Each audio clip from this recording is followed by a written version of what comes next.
उपराष्ट्रपति जगदीप धनखड़ ने एक बड़ा बयान दिया है और कहा है कि अदालतें राष्ट्रपति को आदेश नहीं दे सकती है। नाराजगी उपराष्ट्रपति की देखने को मिली है।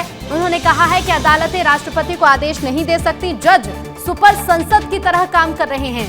अनुच्छेद 142 न्यूक्लियर मिसाइल बन गया है। सीजीआई को वीटो पावर नहीं दिया जाना चाहिए। साथ ही उन्होंने कहा कि ये खतरनाक साबित हो सकता है।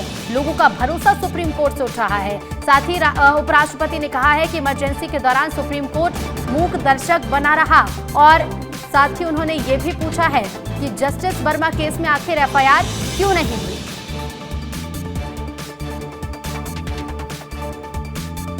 और खबर पर और ज्यादा हम विस्तार से जानकारी लेंगे। हमारे साथ editor in chief Brajesh Rajput ji phone line पर जुड़ गए हैं। ब्रजेश जी, क्या कुछ मायने इस बड़े बयान के निकाले जाएं? साफ तौर पर नाराजगी जाहिर कर रहे हैं उपराष्ट्रपति। देखिए, बहुत दिनों के बाद ऐसा विवाद सामने आया है ऋतु की, जब सरकार और सुप्रीम कोर्ट आमने सामने आ गए हैं। सुप्रीम कोर्ट जिस तरीके से वक्फ कानून की व्याख्या कर रहा है, जिस तरीके से उसमें जो कमियां दिखा रहा है, जिस तरीके से उसमें अंतरिम आदेश देने की तैयारी कर रहा है, वो सरकार को जरा भी पसंद नहीं आ रहा है।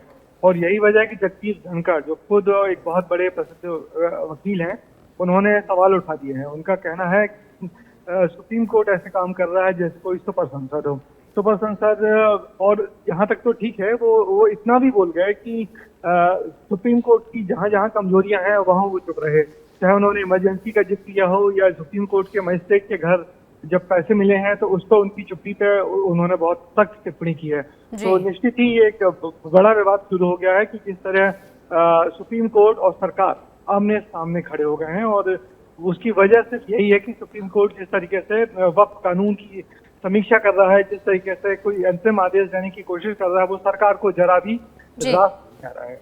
जी बिल्कुल बिल्कुल ब्रजेश जी, और देखना होगा कि उपराष्ट्रपति के इस बड़े बयान के बाद ये चर्चा आगे कहां तक पहुंचेगी। फिलहाल शुक्रिया आपका बातचीत के लिए।